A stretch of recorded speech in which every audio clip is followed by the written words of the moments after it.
특별히 새가족 새신자들에 대한 정착, 양육 한번 살펴보려고 합니다. 자, 첫 번째 프린트 보겠습니다. 이 세상에서 마지막 주님의 명령은 무엇일까? 너희는 가서 모든 족속, 모든 사람을 제자를 삼아 아버지, 아들, 성령의 이름으로 세례를 주고 내가 너에게 분부한 모든 것을 가르쳐 지키게 하라.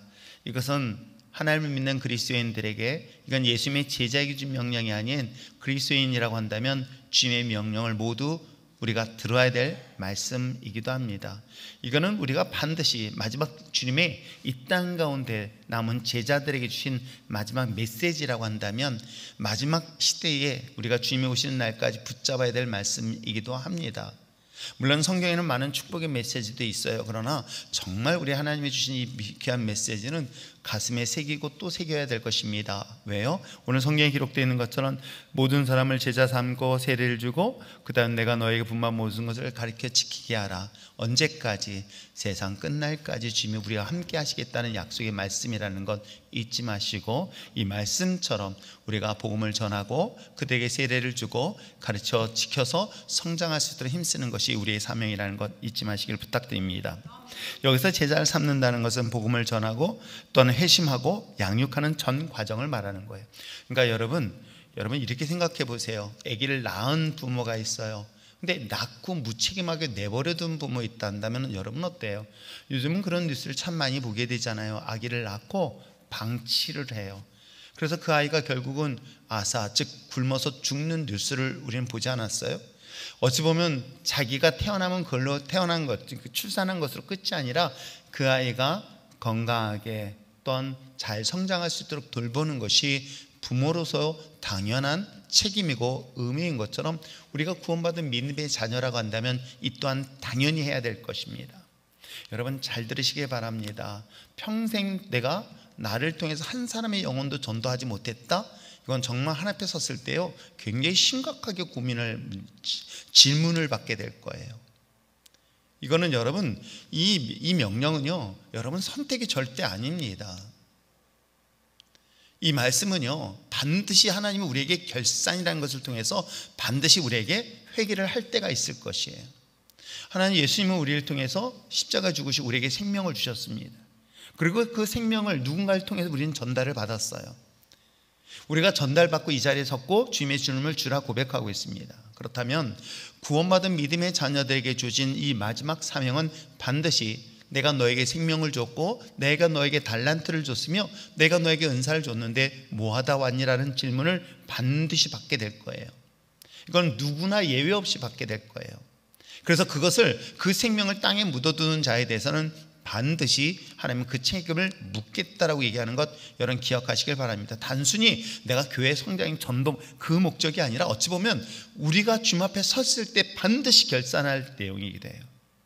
저 역시도 이 사실 때문에 항상 두려운 것이죠. 주님 앞에 섰을 때에 내가 못하다 왔니? 라고 한다면, 그렇다면 내가 가장 중요한 것에 대한 질문의 답은 딱 두 가지. 하나님의 교회를 세웠습니다. 그러면 교회는 어떤 방향으로? 구원받는 자가 날마다 더하는 교회로 세워지기 위해서. 그러면 나는 직접적으로 내가 복음을 전하고 양육을 안 했어도 내가 교회를 세우는 데 그 역할을 충실하게 감당하는 것 정말 중요한 것입니다. 그리고 그 교회는 하나님의 복음을 전하고 가르치고 이 모든 일들을 할 수 있도록 돕는 역할들이겠죠. 그래서 이 역할들의 본인들의 사명들을 충성스럽게 하시길 바랍니다. 아시겠어요?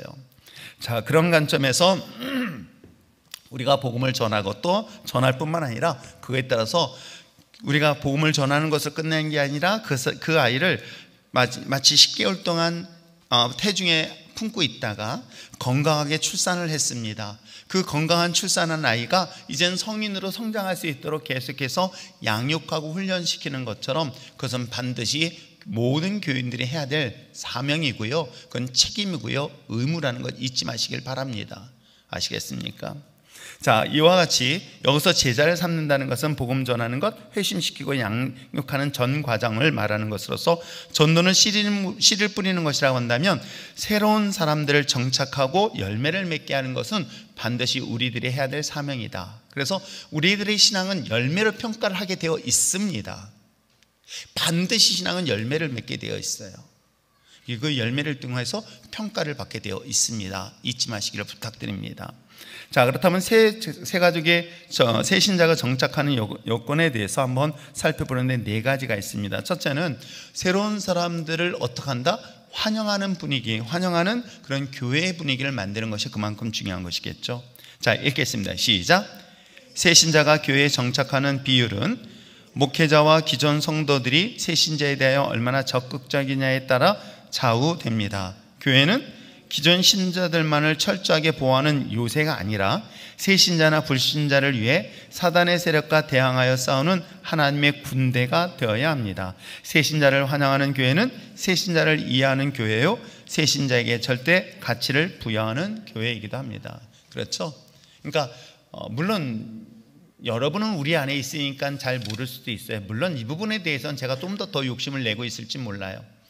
그런데 한 가지 참 감사한 것은 외부의 평가를 와서 근데 제 눈엔 그렇게 잘 안 보이는데 그래도 참 감사한 거는 아이들에 대한 이야기를 항상 들어요. 아이들의 표정을 보면 참 밝다라는 소리를 참 많이 들어요.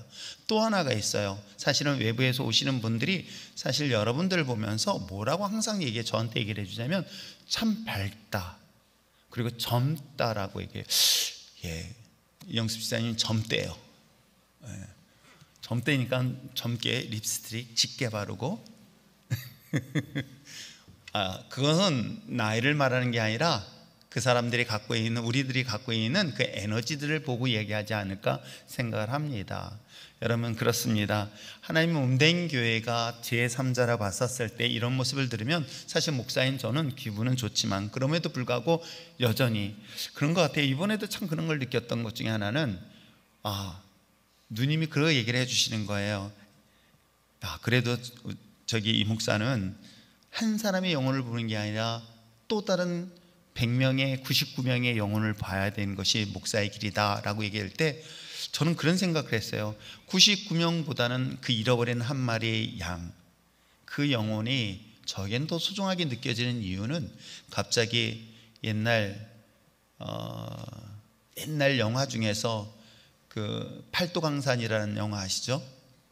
이 세대가 다르신 분 모르겠지만 옛날 팔도강산에 김희갑 선생님하고 했었을 때 잘 몰라가지고 생각하실 필요 없어요. 근데 그 여러 자매들 중에서 맨 막내 딸이 가장 힘들고 어려웠을 때에 그 부모로서 그 아이를, 그 막내에 대한 그 안타까운 마음을 영화로 봤었을 때는 저는 어렸으니까 그게 잘 몰랐어요. 그런데 제가 성인이 되고 또 이 나이가 되고 또 목회를 하는 입장이다 보니까 잘하는 사람 99명이 보이는 게 아니라 소외된 한 사람이 보이게 되어지고요, 상처받은 사람이 한 사람이 내 마음에 더 걸리게 하고요, 아픈 사람이 제 마음속에 더 힘들게 되어지고요, 연약한 사람이 더 관심을 갖게 되는 그것이 바로 주님이 주시는 마음이 아닐까를 생각을 해봅니다. 우리도 마찬가지겠죠.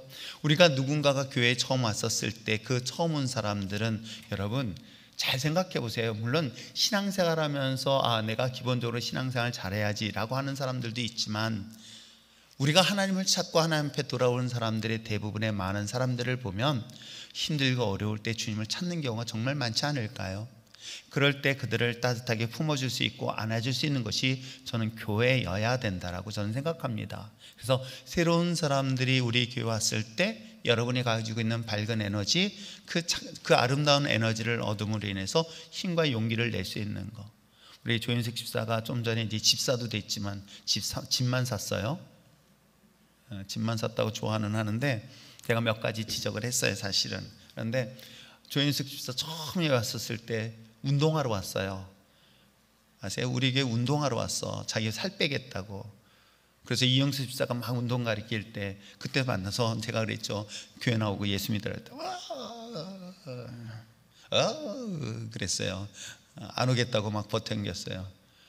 그러다가 우리 지연이가 아픔으로 인해서 교회를 오게 됐고, 어찌 보면 그때 하나님의 은혜가 그 가정 속에 있었고 또 많은 분들이 기도해 줬고 또 이번에도 같이 기도함으로 인해서 이렇게 힘들 때 누군가 같이 기도해 주는 동역자들이 있다는 게 큰 힘이 되는 것 여러분 아시는 것처럼 새로운 사람들이 어떤 아픔을 가지고 왔는지 알 수 없어요. 그러나 한 가지 분명한 것은 그 목마른 영혼이 주님 앞에 왔다라고 생각하고 그들을 품어줄 수 있고 그들이 쉴 수 있고 그들을 감싸줄 수 있는 그런 교회 공동체가 되어지길 부탁드립니다.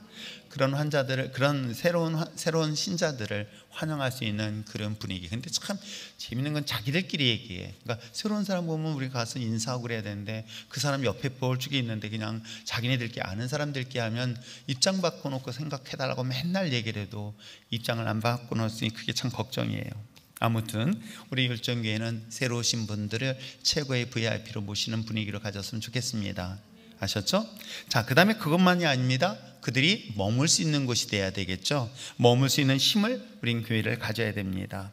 교회 성장과 전도는 교회를 머무르게 하는 힘이 있을 때에 교회는 성장하고 교회는 또한 그 열매를 거둘 수 있습니다. 머물게 하는 힘은 바로 여기서 우정과 친절이라 하는데, 저는 이 우정이라는 단어보다는 오히려 그들에게 더 가까이 나가서 그들과 가족으로 맞이할 수 있는 그런 분위기가 중요하지 않을까 생각해 봐요.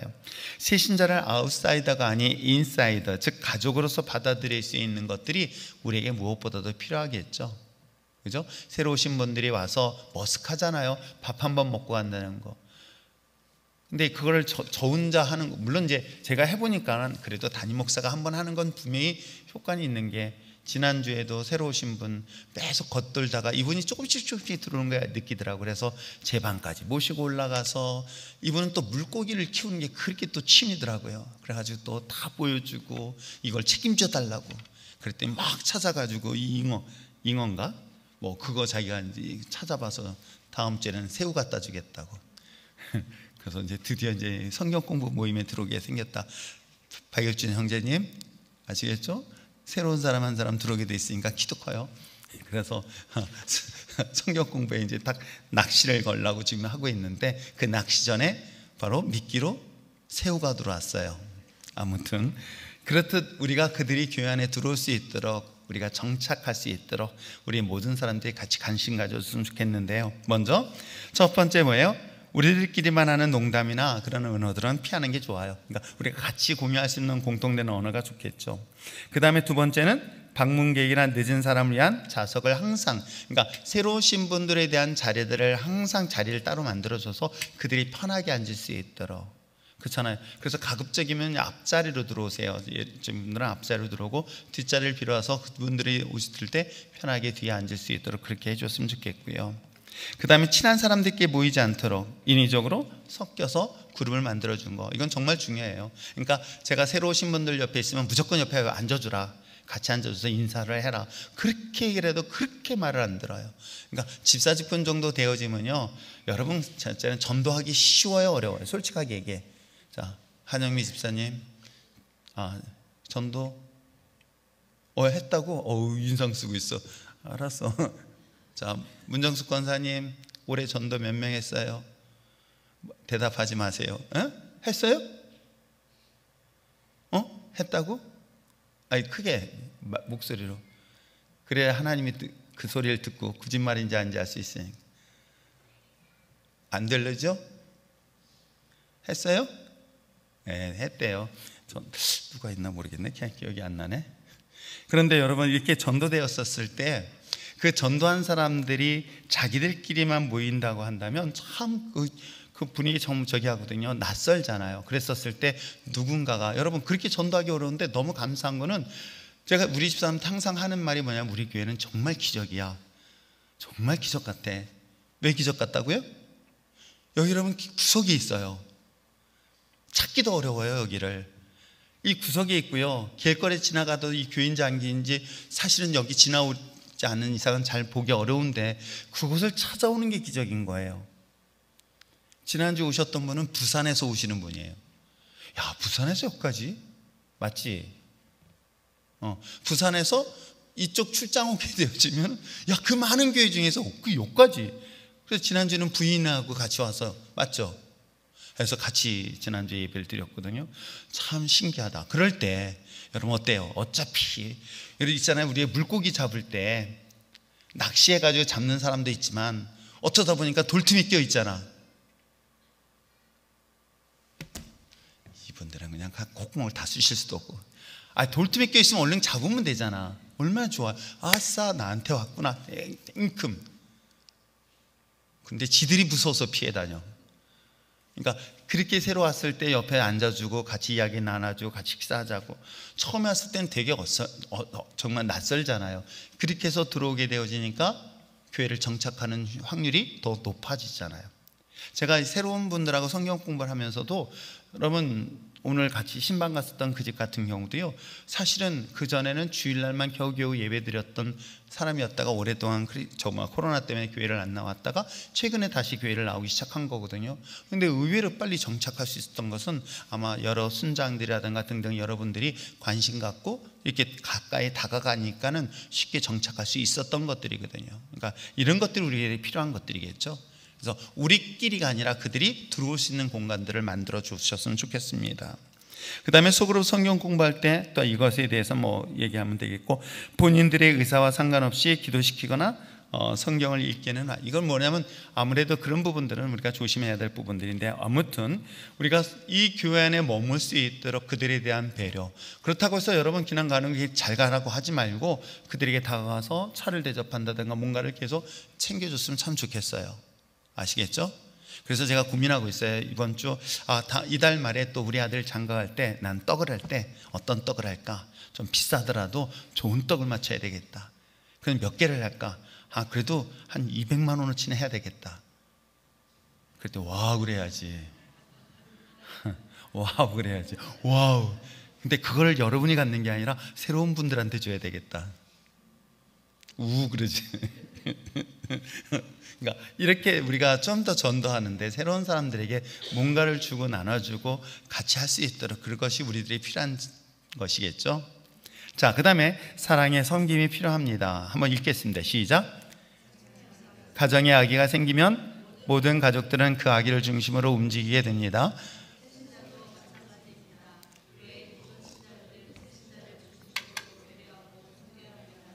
교회의 유익을 위해 라기보다는 새신자의 영혼을 얻기 위함입니다. 그렇습니다. 한 사람의 영혼이잖아요. 그 한 사람에 대한 영혼에 대한 관심이 정말 필요한 것이겠죠. 인도네시아에 가 있는 우리 누구지? 김미자 집사님 같은 경우도 고마워하시는 거예요. 왜냐하면 사실은 인도네시아에 거기 본교회가 있는데 우리 교회 오실 때마다 우리 교회에서 예배를 드렸는데, 하다못해 공항을 갈 때 무슨 일 있었을 때 라이드를 해준 거, 이런 것도 되게 고마워하는 거예요. 그러니까 그런 작은 배려가 작은 성금이 그들 마음을 문을 열 수 있는 중요한 역할을 하고요. 사실 그렇게 해서 다시 돌아오게 되어지면 하면서 그런 약속도 하게 되어집니다. 이런 작은 섬김이 우리 교회 안에서 꼭 필요하다는 거 아시겠어요? 자, 그 다음에 네 번째는 실질적인 투자가 필요합니다. 한번 읽어볼까요? 시작. 현대인들은 대부분 좋은 설교, 좋은 사람들, 좋은 시설을 갖춘 교회를 선호합니다. 여기까지. 그래서 참 어려운 거예요.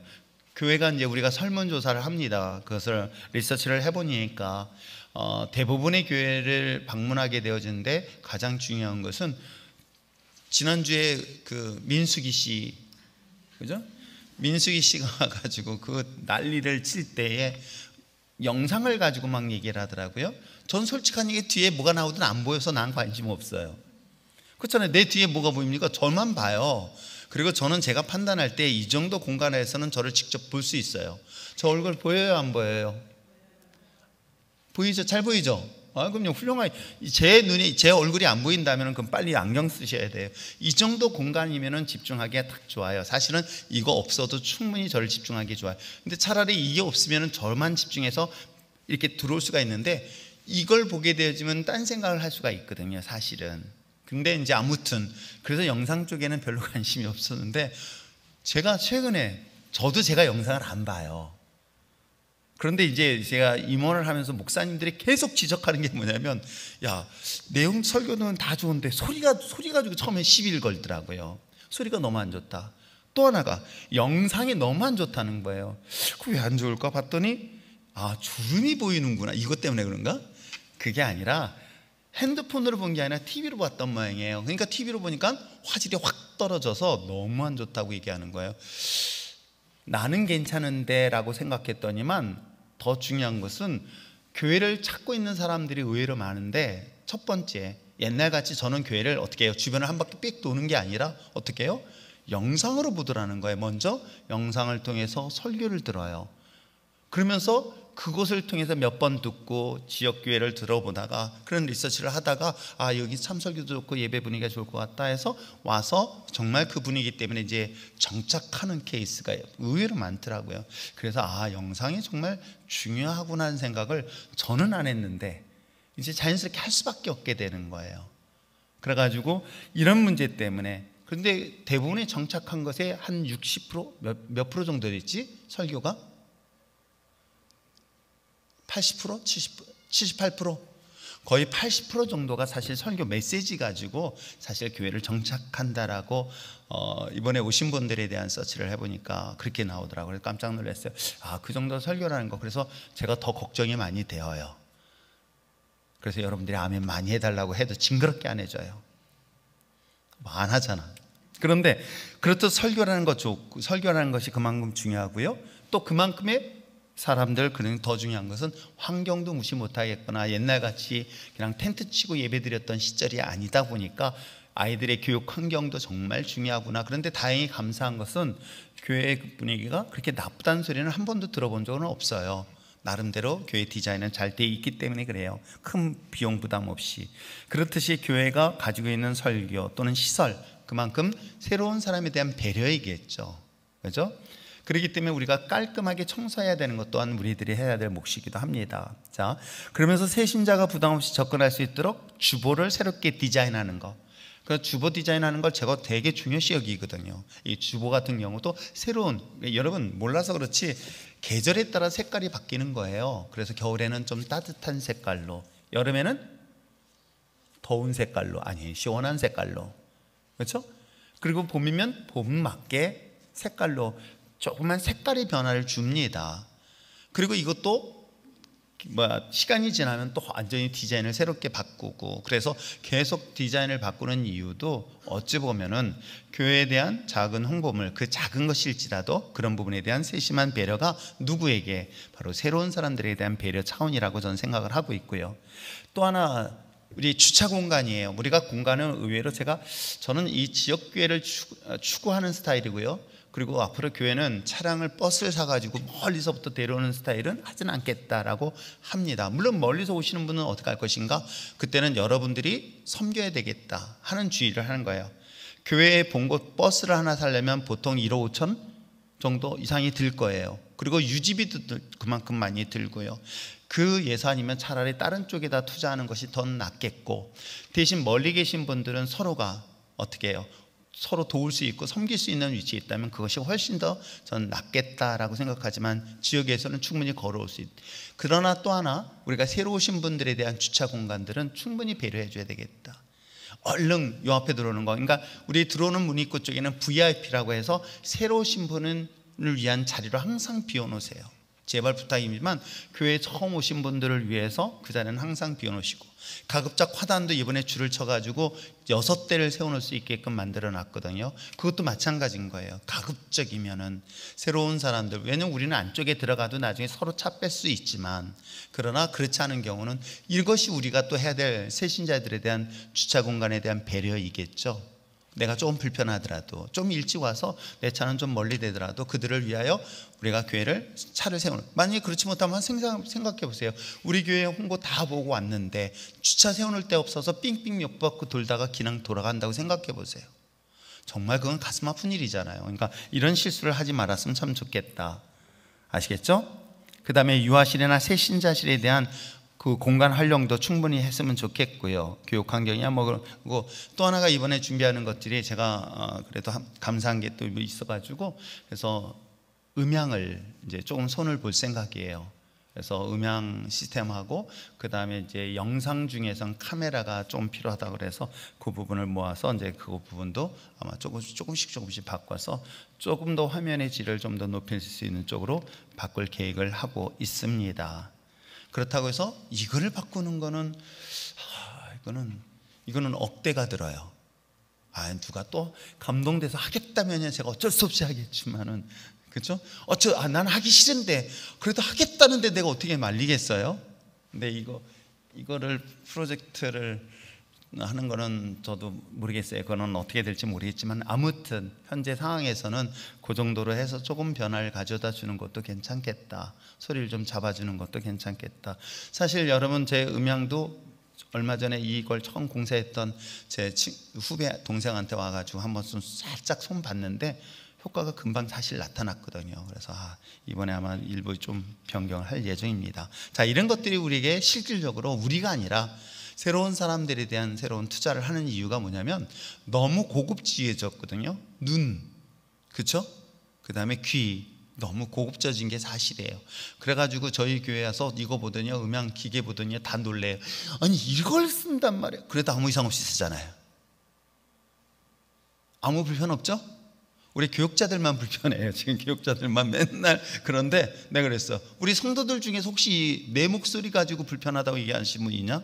그래도 여러분 정말 감사한 게 하나 있어요. 왜냐하면 제 목소리가 이러면은 진짜 이거는 음향 시스템을 다 해야 돼요.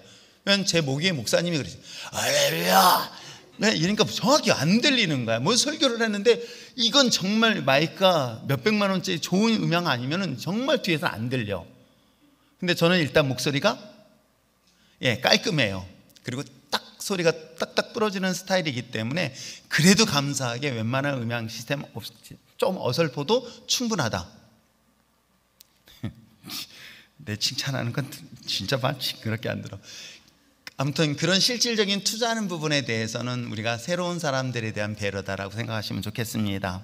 자, 새신자 양육의 원리, 우리가 다섯 가지가 있는데, 자, 첫 번째, 구원의 확신 한번 읽어보시길 바랍니다. 시작. 다시 전체. 이종승 장님 소리가 하나도 안 들렸어요. 자, 구원의 확신 읽겠습니다. 시작. 개인적으로 예수 그리스도를 영접하여 죄 사함을 받고 구원의 확신을 가지게 해야 합니다. 그렇습니다. 교회가 해야 될, 이건 계속 해야 될 양육 방법이에요.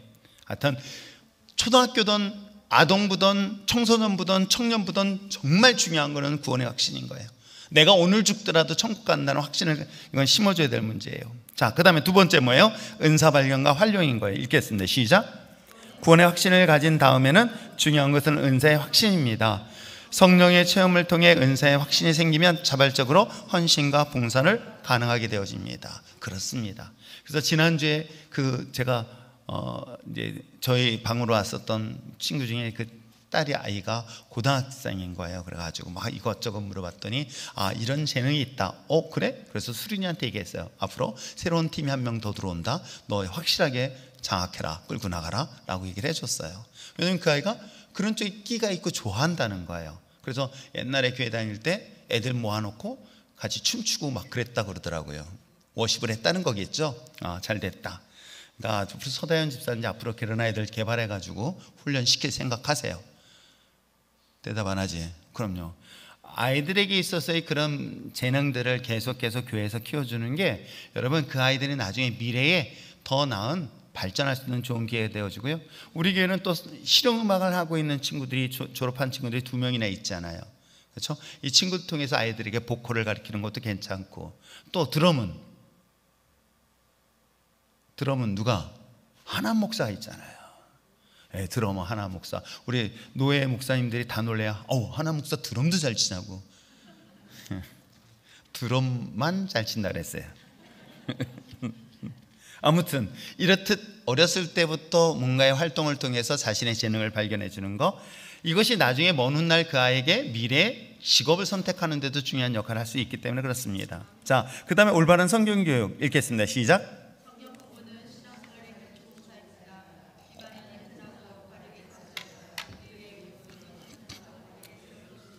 그렇습니다. 하여튼 성경 공부는 모든 부서가 이 부분에 대해서는 철저히 해야 된다. 그 다음에 인격 열매가 있습니다. 시작. 새신자가 예수 그리스도의 능력뿐 아니라 그분의 인격을 함께 배울 수 있도록 양육해야 합니다. 즉 삶이 변화되고 구원에 합당한 열매를 맺도록 해야 하는 것입니다. 그렇습니다. 우리가 성령의 아름다운 은사와 열매를 맺을 수 있도록 우리가 훈련시키는 것 또한 필요하고요. 마지막 전도입니다. 같이 읽겠습니다. 시작. 새신자 양육의 마지막 목표는 그가 다른 사람을 전도하여 영적 재생산할 수 있는 능력을 구비하도록 하는 것입니다. 생명 있는 신자는 재생산을 하기. 그렇습니다. 그러니까 생명이 있으면요 반드시 그 재생산을 하게 되어 있어요. 그렇다면 반대로 거꾸로 한번 생각해 보세요. 생명이 없다는 것은 그에겐 재생산의 능력이 상실된다는 거. 이건 정말 심각한 거예요. 아시겠어요?